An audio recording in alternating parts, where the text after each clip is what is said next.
So another episode with my father. We are going to go through Proffit today. So William Proffit, the late William Proffit, was an orthodontist. He was professor at Chapel Hill. I think probably Chapel Hill would be considered one of the top 5 orthodontic universities in the world. I think certainly at that time and probably still, yes. Yeah. I thought, it made some groundbreaking research. Yes. I think Proffit would be considered one of the great researchers within orthodontics. Yes, no doubt about that. And you knew him personally? Oh, yes. Well, we were about the same age.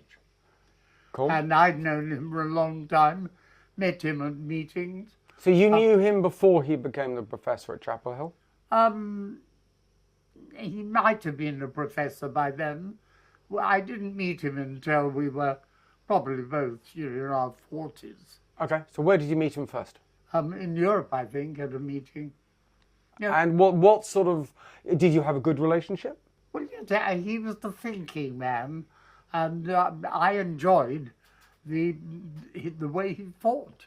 Yeah, I mean, what I really miss when I discuss things with orthodontists is having a good chinwag about what's happening, the philosophy, the science. Yes. It's too much, it's a dictated, this is how it is. Yeah, Don't ask too many questions. Well, as you know, I'm interested in the logic. To me, everything has to have a logical reason. Yeah. So now the first, you went out and met him in Chapel Hill while he was collecting the results of his research on eruption. Well, actually, I went out after that, when he'd been doing their research, the large study they did on comparing 1 with 2-stage growth. The class 2 randomized clinical control study. That was right. So, but we were going to cover the eruption debate. So you were there after he had done both the randomized clinical control 2-phase research, and he'd also done the results on the eruption of rabbits, wasn't he, did first? Well, that was what first attracted me to Proffit. It was the first time I came across him when he did research on the incisors of rabbits and the rate and force with which they erupted. And I was interested in that at the time. Okay, so you actually made a point of going out to meet him at that time in Chapel Hill to discuss the rabbit research? Well, actually, I went out there later. That was our first contact. He later did research on humans, and I also did some research on humans.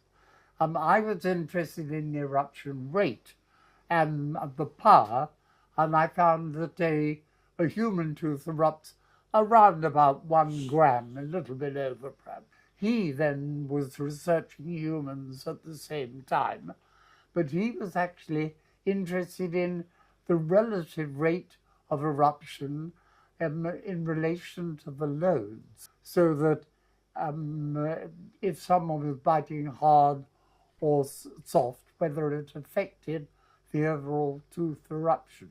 Okay, and you were more interested in the time at which the teeth were together, so the time of opposition. Well, yes, because I was more involved with facial form. Well, you're involved with posture, and that relates then through the amount of time. So basically putting it, if someone hangs their mouth open all the time, the teeth aren't opposed all the time, so the teeth would continue to erupt. That was what I was most interested in finding out. Okay, so describe the conversation and the interactions you had with Proffit on this? Well, we both knew of each other's research, but I was fascinated to see the detail to which he was able to measure the eruption of any individual tooth over a day. And he found that each time you had a meal, it intruded, and each time you woke up in the morning, it had extruded. And these... So wait, it extruded by the next morning? Well, every night your teeth continue to grow longer. Because you weren't biting together, I presume. in those people that don't keep their teeth together? That I don't even know, but you could be right. Cool. So now, in your engagement with Proffit, you learnt a lot about tooth eruptions. Did you stimulate any understanding in Proffit? Were you getting him to have a think? Well, he was interested in the power of the individual teeth and the amount they erupted. But it occurred to me that if these were determined by force and you could tell how long, then you would know exactly how much force a tooth needs to allow it to erupt or to cause it to intrude. What you meaning? So, what you meaning? Not force. You're talking about now how time. Well, it was force over time. So I found that, or his research found, that if someone kept their teeth in gentle contact for about 8 hours a day, they would neither erupt nor intrude, whereas if they kept them in more firm contact, you only needed 4 hours. And I then put that into a single unit and called it my tooth eruption mechanism. What it basically means is that every tooth will meet every other tooth at exactly the same force, and that all the teeth will meet equally. Unless soft tissues are between the teeth. Oh, you could have a pencil or a thumb. Yes, and so then the teeth will erupt to meet the pencil, the thumb, or soft tissues such as cheeks or tongue. Yes, I just realised how significant it was that all the teeth need to touch at exactly the same moment, because this, of course, is what the occlusionists are always talking about, and many of them don't understand that. Yeah, so you're saying this is a very dynamic situation, which many of the occlusionists are looking at as a very static situation. Yes, absolutely. I mean, anyone who's going to start grinding down teeth, grinding dental enamel down, I would guess from your argument, isn't looking at the dynamic nature of these tooth intrusion or extrusion. No. Now, we've discussed this topic before, and you said that you stimulated in Proffit this concept that it was this between these two time ranges that the teeth would or wouldn't erupt. Yes. And he had been looking at the force previous to that, and he hadn't really, you opened his mind using his research. Well, we were both looking at different aspects. Yeah. And this is the essence of science. I mean, science is not just doing research. Science is also discussing the research. Right. Just in the way I always take the analogy, when you look at astrophysicists, you have experimental and theoretical astrophysicists. And I think that we lack this in medicine, where we have people who just think and just argue the damn about things. Yes. Argue the toss, as we would say in the UK. Look at the logic. Yes, just to look at the logic. So Proffit went on, he did both rabbit and he did human eruption studies. Did he find any difference between the rabbit and human eruption studies? Well, they're totally different, of course, because the rabbit is, the incisors are continuously growing. Yes, they would be. So I guess you can only infer so much from a rabbit model. That was his initial research. Cool. So now, then Proffit's group, I think more under the control of Kitty Tulloch, went on to do the, or was this before? Which was first? Oh no, but the one you're talking about, the random controlled trial, was much later. Yes, much later. So this was this is probably goes down as the biggest piece of research that's ever been done in orthodontics. At that time, it certainly was. I don't know if there's been a more expensive trial ever done in orthodontics. I don't know. And this is where they did, they tried to do science in its highest form. They tried to do a multi-center, randomized clinical controlled trial on the treatment of class 2. This is the people whose jaws are set back, and either they were doing the 2-phase treatment, where they would simply, was it using elastics? No, and functional treatment. No. Sorry. The single phase. Yes, was functional. was, no, single phase was fixed appliances. Oh, sorry, all right. Yes. Single phase with elastics. Some and some, I expect. And the two phase was first functionals followed by fixed appliances. Precise. Now they did this in a couple of places. I know Chapel Hill was one of them, and there were several. There were two other centres, I think. Two other centres. That was subsequent. Yeah, that was Chapel subsequent. Hill was the first. Yeah, that was the first and the largest one. And the one criticism I know I had of this paper is they didn't expand the top jaw before they did the functional appliances, which meant that it was more comfortable for the individuals to bite back in the old position than to bite forward in the new position. Right. And that just doesn't follow the pattern of how we would do functional appliances. Normally. So that is a shortcoming. That's one obvious, clear shortcoming of the piece of research. Now, you uncovered some other very interesting shortcomings. I don't think many people have talked about that shortcoming. But you have other criticisms with that paper.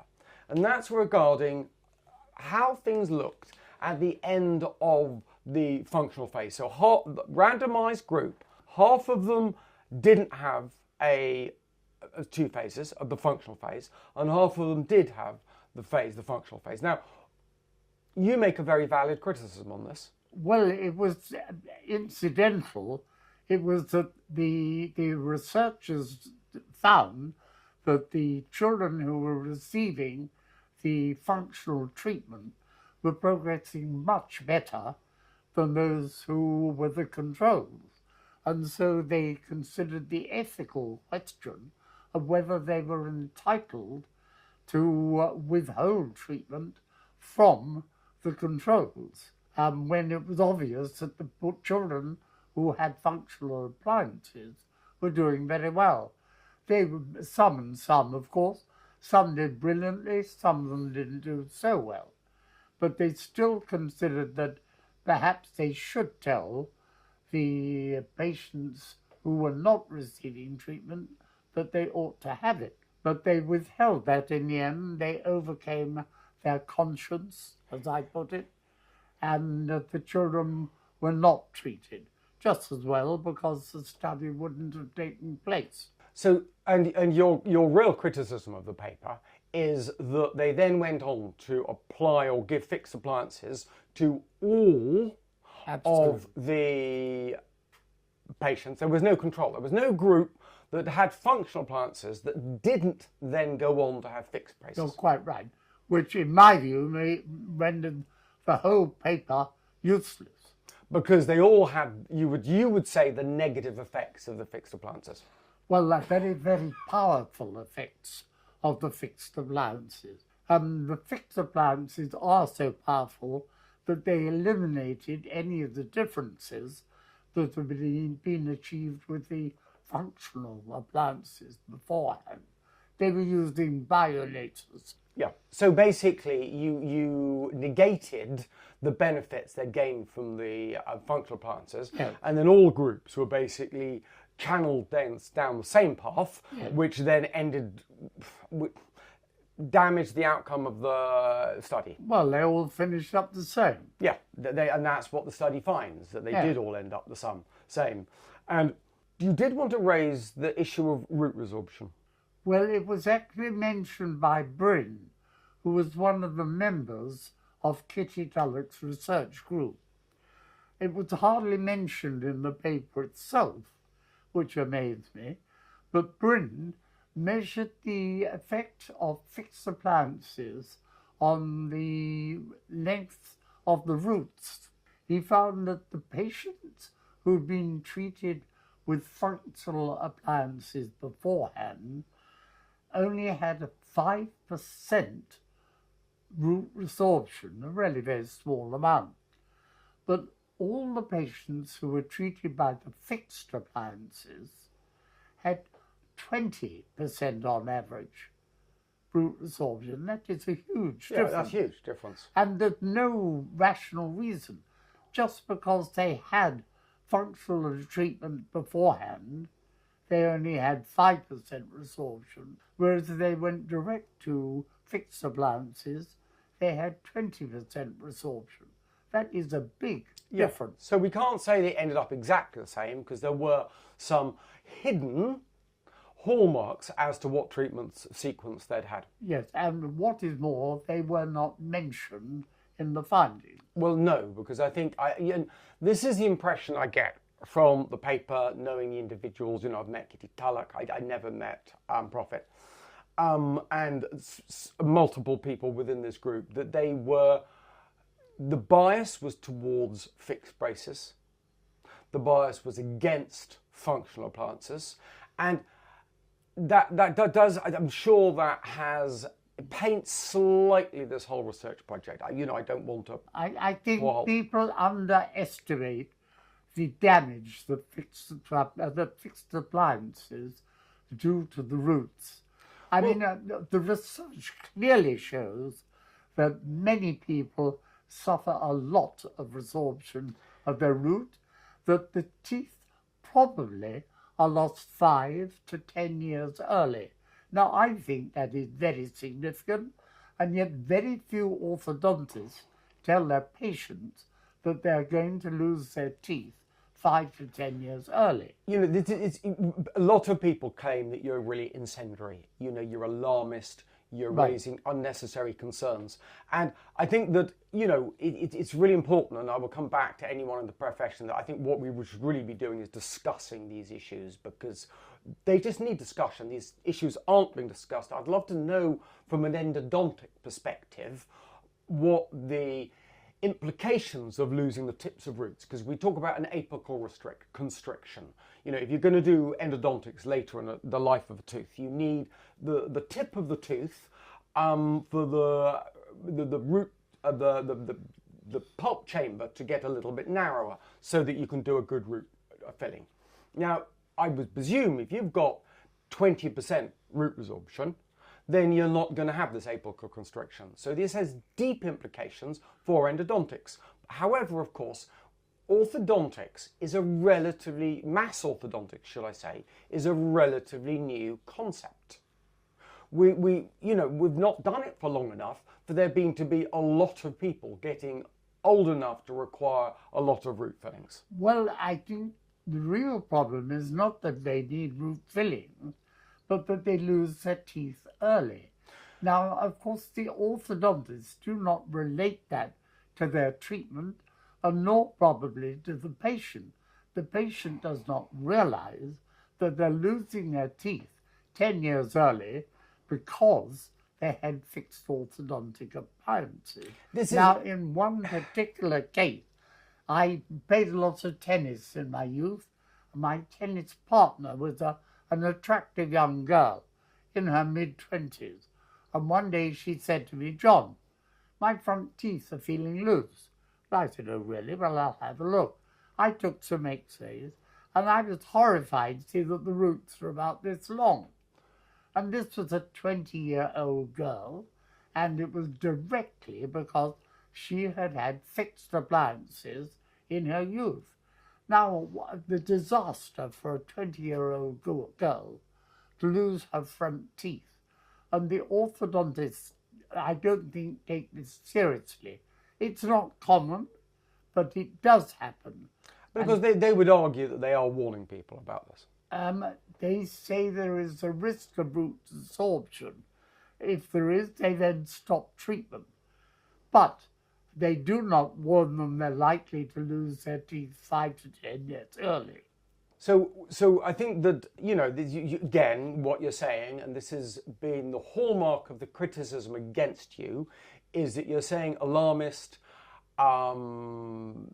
messages, and you were spreading these alarmist messages on the internet. So, if anyone's watching this and they have had orthodontic treatment, or having orthodontic treatment, or particularly referring to their children in this regard, I think what we really want to call for is more debate and more long-term research on understanding the long-term effects of root resorption from orthodontic treatment in general. Yes, it's very difficult to do, Michael. If you start research on long-term resorption of roots, you're going to be another 50, 60 years. before you find out. Yes, well, this is a problem because with orthodontics is a really, mass orthodontics didn't really start till the 1990s. Maybe a little bit earlier in areas of the States, but I would say mass orthodontics in the UK was a phenomenon of the mid-1990s, and the number of people increased.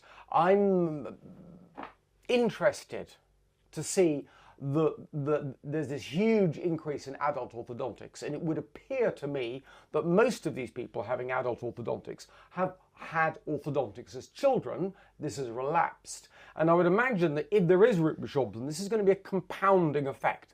Those people that got root resorption the first time they had orthodontics are likely to get more root resorption the second time, and some of them even the third time they have treatment. So this is just an area we need to look at more and to have greater understanding. I'm calling for a solution. I don't want to be alarmist. Dad, you've got nothing to lose now but be alarmist. I'm being a realist. I'm being a realist. We're asking for more research, and these questions need to be answered.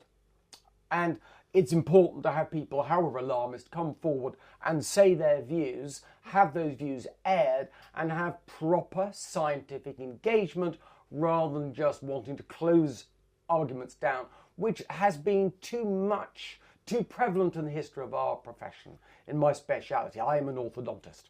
In my view, the patient should be told the facts. The facts are that if you have fixed appliances, you will lose your teeth early, and incidentally, you'll probably have sleep apnea. That's another subject. So it's important to debate these issues, and we're debating them. Yeah? We're not scared to actually put these things online because someone needs to be talking about it. You need, as patients, as members of the profession, as specialists with an orthodontist, we need to have debate, we need to have engagement, and that just has not been happening. This is what this channel stands for. I think I also want to make a word for our sponsor if you've got this far into the video. All of these videos are sponsored by the Mewing app. The Mewing app is aiming to help people gain straight teeth. I think that if you are having orthodontics and you mew well, you get the soft tissue balance correct, I think that will expedite the orthodontic treatment. It will minimize the side effects and minimize relapse following the treatment. I think we could argue that a very sound scientific case for that. We're sponsored by the Mewing app. Please like and subscribe to our channel. We're bringing debate to you, whereas many others just aren't. Thank you very much.